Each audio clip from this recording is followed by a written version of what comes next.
Hello guys, welcome to my vlog. Ayun. Walking down the street ako. Ayan.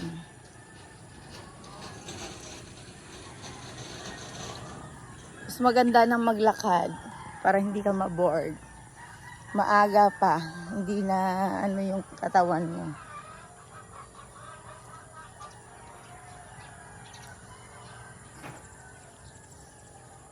Ganda na mais oh. May maisan doon oh. That side. Excuse me. Ang taba. Maaga pa ako ano ang sarap ng candy na yon. Yung sweet candy. Ang sarap. Ano siya? Sweet mango flavor. Sarap. Nakaka-addict kainin. Kailangan kong gumawa-gawa. Ano yan, kuya? Okay. Sige lang, hindi lang ako lipat ko yung kwarta. Bibilisan akong tinapay, guys. Nakalimutan ko pala na kumuha ng pera. Wala akong bit-bit na pera. Pero dahil sa di pa naman ako gutom, mamaya na lang pag uwi ko. Pupunta ako dun sa pinakalawod. Tapos dadaan ako kila kuya mamaya. Sa pangalawa ko, my second brother. Yes. At alam mo naman yan, busy sa kanyang life.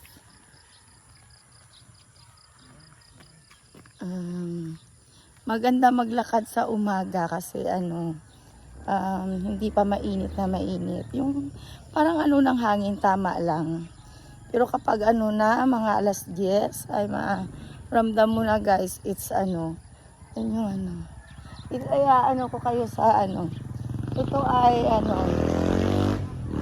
siguro pag nag-walk ka parang mga 10 minutes walk or 7 minutes. Ito ang barangay hall, barangay ng sa dito nagdi-disco guys, dito. Ko kayo, okay? Hi Nang, good morning. Tingnan nyo, yung simbahan namin ay hindi pa talaga totally tapos. Pero pag ako, basta may mga bagay akong gustong gawin sa buhay ko. Ito ay, ganyan. Hindi pa rin siya, ang barangay, ito parang, diyan kami nagdi-disco, diyan. Ang barangay Candare ay maganda na. Yung City Hall, kapag mayroon kang problema, diyan ka pupunta. Ayan, yan lang. Yung mayroon doon? Pero dati bukas yun dyan. May way. You're going there. Pero sa totoo lang, masyadong hindi pa talaga ayos. Mas maganda sa Candare kasi may maintenance na painting. Pinipaint nila. Pinimaintain nila mag-paint ng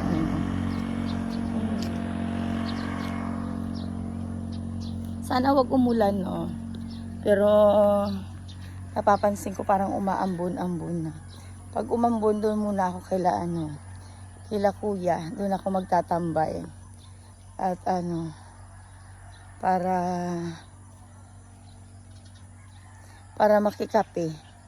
May kape kaya, ang katanungan, may kape kaya sila kuya. Gusto kong bumili ng yung ginaganon na kapag nagsiselfie ka, ayun. Gusto kong magkaroon ng ganon. Kasi nahihirapan akong ganda ng orchids niya. Wow. Grabe, ang ganda.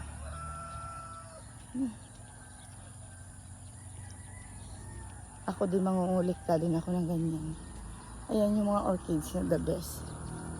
Ayo, good morning. Walk lang ako. Diyan lang, panaw lang. Kaya panaw lang, exercise.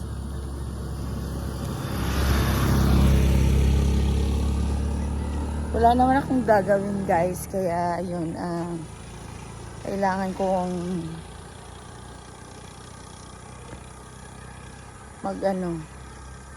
magpapawis ng lakad.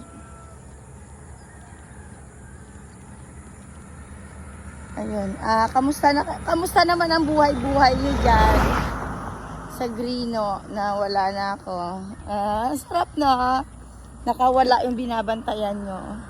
Tandaan nyo yung atraso nyo sa akin Putang ina nyo. Maaga pa ako nag-travel. Tandaan nyo yung atraso mo. Hindi ako isang manok na kung gusto nyong kitilin nyo. Kaya, nek-nek nyo nga pala. Masyado kayong mayayabang, pareho lang naman tayong ampon sa Denmark. We are adopted only of a foreign country, kaya huwag ka masyadong mayabang. Tandaan mo na lumayas man ako sa country niyan.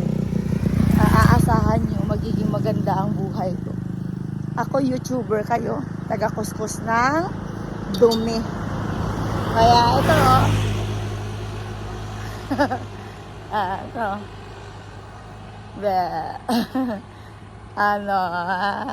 Alam ko naman na kaya kayo nagkakaganyan dahil sa maganda pa rin ang future na tatahakin ko at inyo ay taga kuskus ng kubeta.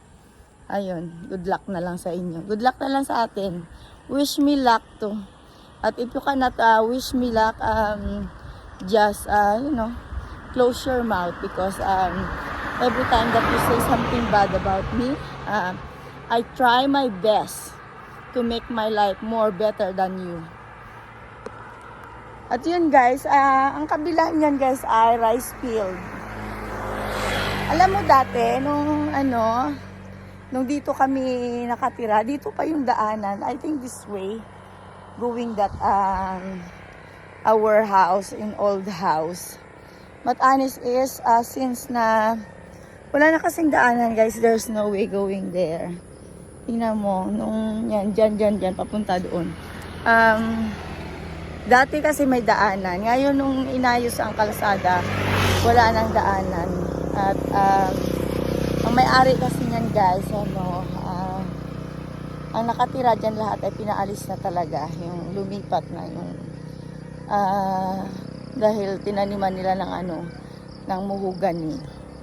Kaya yung side na yun, kung saan kami dati, where we live there. There's no way going there anymore. You need to go to the other side there in the middle. Yan, somewhere there. Yeah, there. Where I point. We have a small way going to the other side of river doon. Doon side may doon. Mayroon din doon bukal, yung parang natural spring of water. Pero ang tubig doon ay galing sa mountain. That water came from a mountain that it makes it's a natural, and then the water is cold like maybe half of cold of water in Malumpati Spring. Tapos alam mo guys, doon yung bahay ng kuya ko, that side. Yeah, there. Over there. Tiyahin ko nandyan din. Tapos doon mayroon din ako mga kamag-anak. Sa totoo lang guys, most of people here, it's my relatives. Yeah. And it's good to live here. I feel safe, and this is the most silent kind of place that where we live. At alam mo guys, you know what? Since I'm young, nanay have a small boutique there. I forgot, but that's area where my house situated. The other side of that's area. There's a store. At yung store ng nanay at tatay ko ay okay. We sell trees. Isang tali ng ang dami-dami. Marami silang stock na ganun. And they have so many customer. Alam mo yung buhay namin easy lang. We have easy life, simple, but we earn in our own way. pulis. At ayun guys, okay ang buhay. Mas madali kang mag-earn ng money. Basta yung alam mo yung dinadaan mo sa kasipagan, yung hindi mo pinapairal ang katamaran mo araw-araw. Plus guys, minsan ay para sa amin yung kunwari yung allowance namin, hindi namin inaasa sa tindahan. We need to do is, tatay is bring us to the mountain sometimes. And then, because they don't want that we are home without guidance of parents, they always bring us to the mountain. Yeah. Kaya ako nung bata ako guys ay yung skin ko ay morenang-morena, yung dark brown ako. Kasi tama ba? Dark brown ang skin ko pero makinis ako, hindi ako punong-puno ng galis, yung ganun. Nagano lang tong legs ko nung 20, not 20. Nung ako 7 years old. Kasi yun nga, wala akong ginawa ko dito tumalon. 6 years old to 7, parang ganun. Yung may-ari ng lupa dun sa tinitirahan namin ay isa lang ang may-ari. At dati ay nakatira sila sa Tandan. Tapos yung lupa na hinahayaan na lang nila na may mga taong makitira. Ayun.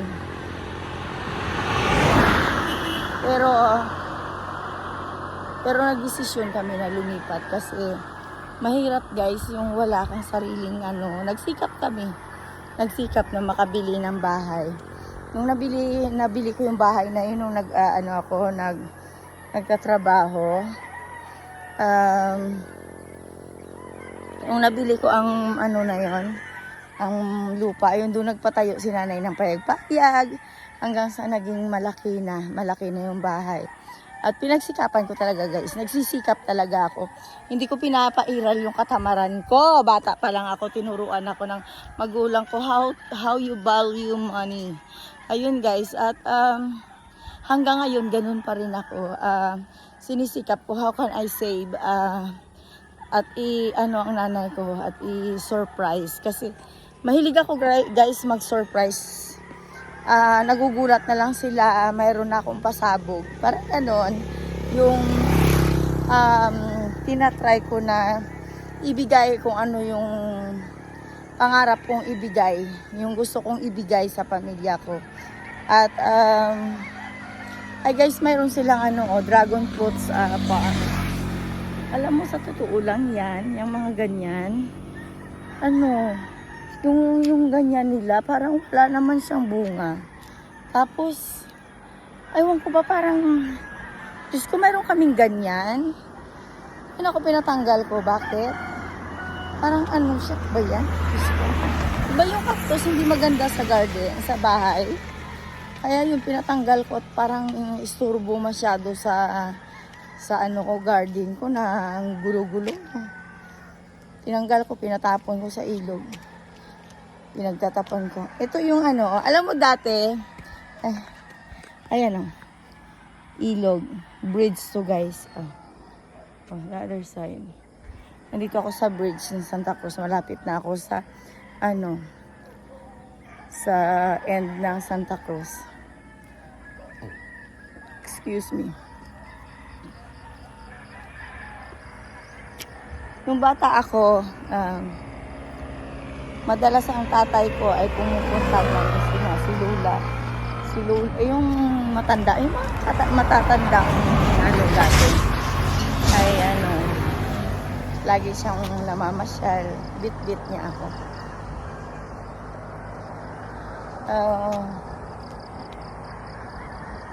Basta guys, yun ang haba-haba ng video ko. Tapos mamaya mahihirapan ako kung paano ko i-upload.